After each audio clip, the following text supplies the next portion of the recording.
forces and laws of motion. When we want to open a door, we have to push the door handle. इस chapter में हम basically force के बारे में पढ़ेंगे और फोर्स के जितने भी नियम कानून हैं उनके बारे में हम डिस्कस करेंगे। बेसिकली दो टाइप की फ़ोर्स होती हैं, एक होता है पुश और एक होता है पुल। पुश का मतलब होता है धक्का देना, पुल का मतलब होता है किसी चीज़ को अपनी तरफ खींचना। दोनों ही केस में हम क्या लगा रहे होते हैं, फोर्स लगा रहे होते हैं। इस चैप्टर में हम बेसिकली फोर्सेस को हम डे टू डे लाइफ में जैसे pushing, pulling, lifting, stretching, twisting, pressing, ये सभी किस चीज़ के एग्जांपल है, हमारे फोर्स के एग्जांपल हैं। जब हम फुटबॉल को किक मारते हैं तो वो भी एक एग्जांपल फोर्स का ही है।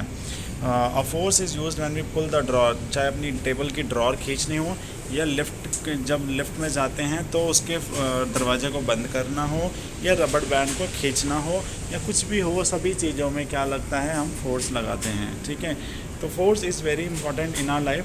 फोर्स के क्या क्या इफ़ेक्ट्स होते हैं, जो फोर्स के इफ़ेक्ट्स होते हैं वो क्या होता है कि फ़ोर्स को आप देख नहीं सकते, इसको जस्ट आप फील कर सकते हो।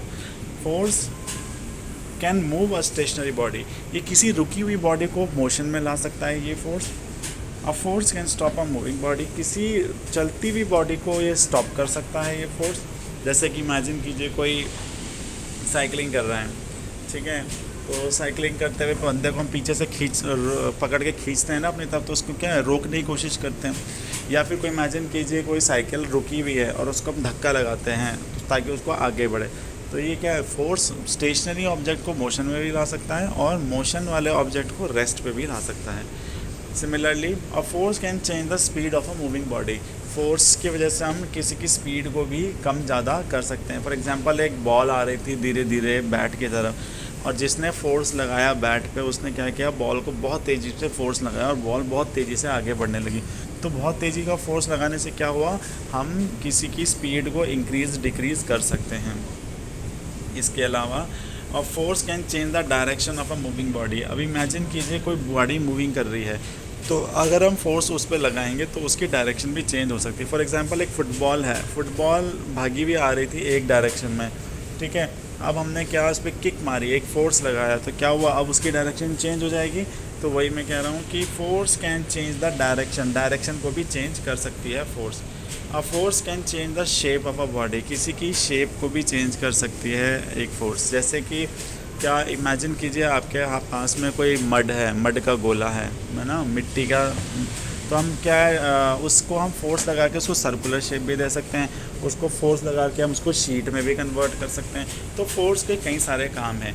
अभी इसी पैराग्राफ में ये फोर्स के अलग अलग इन्होंने ये जो पूरे हैं ना, ये सब में इन्होंने इसके एग्जांपल्स दिए गए हैं, ठीक है, इनको पढ़ लेना। तो इसमें आपको पता चलेगा कि फ़ोर्स क्या क्या कर सकती है। चाहे चपाती से हम चपाती को बेलन से फोर्स लगाते हो या रबड़ बैंड को, रबड़ बॉल हो या टेनिस बॉल हो, उन सब में जो भी हम शेप चेंज करते हैं ये सब फोर्स के ही एक्शंस होते हैं।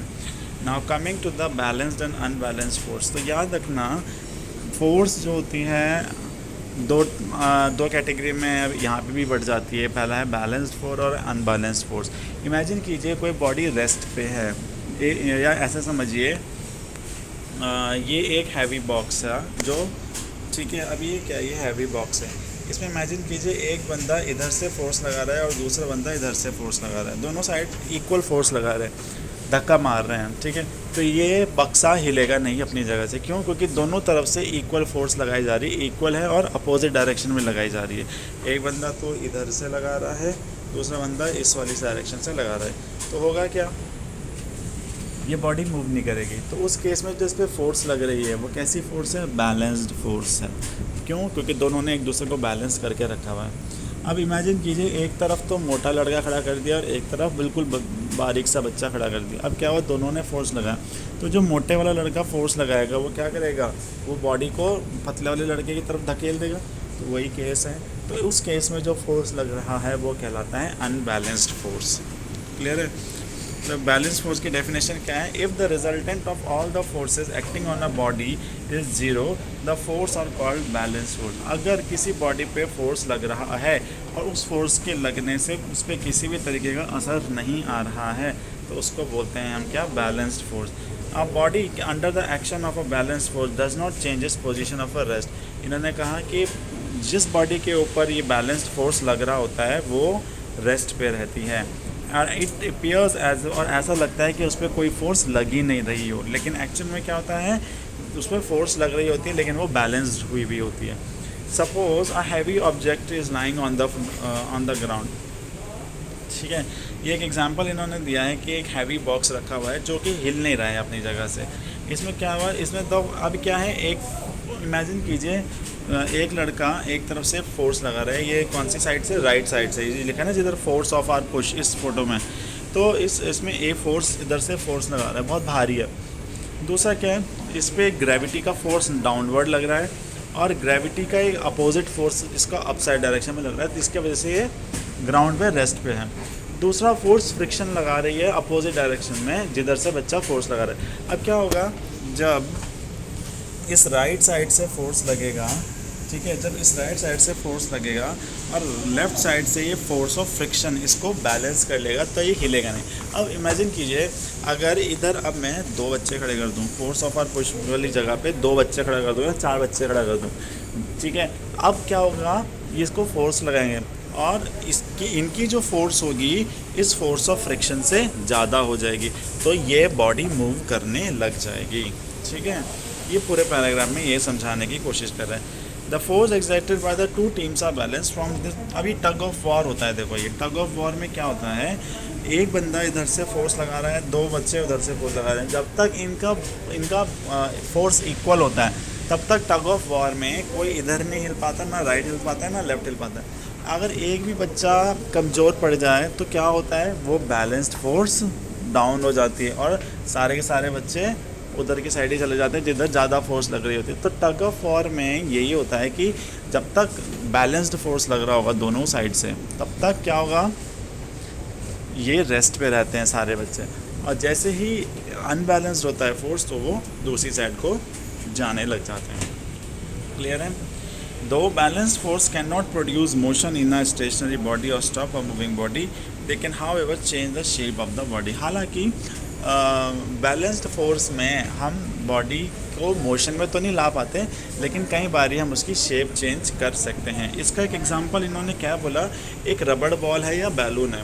अब रबड़ बॉल और बैलून के अंदर क्या होता है, कुछ ना कुछ वो भरा हुआ होता है, एयर होती है या रबड़ में रबड़ भरी हुई होती है। अब उसको फोर्स लगाते हैं, वो मोशन में तो नहीं आता, लेकिन फोर्स लगाने से क्या हो सकता है, उसकी शेप चेंज हो सकती है पिचकने से। To hand the shape of a rubber ball और balloon changes from spherical to oblong. इसकी जो शेप है स्फेरिकल से चेंज होकर के बिगड़ जाती है। In this case we apply 2 equal and opposite force with our hand. इसमें क्या होता है, हम दोनों साइड को बैलून को दबा रहे होते हैं इक्वल फोर्स से, और उस केस में शेप चेंज किसकी होती है, बैलून की।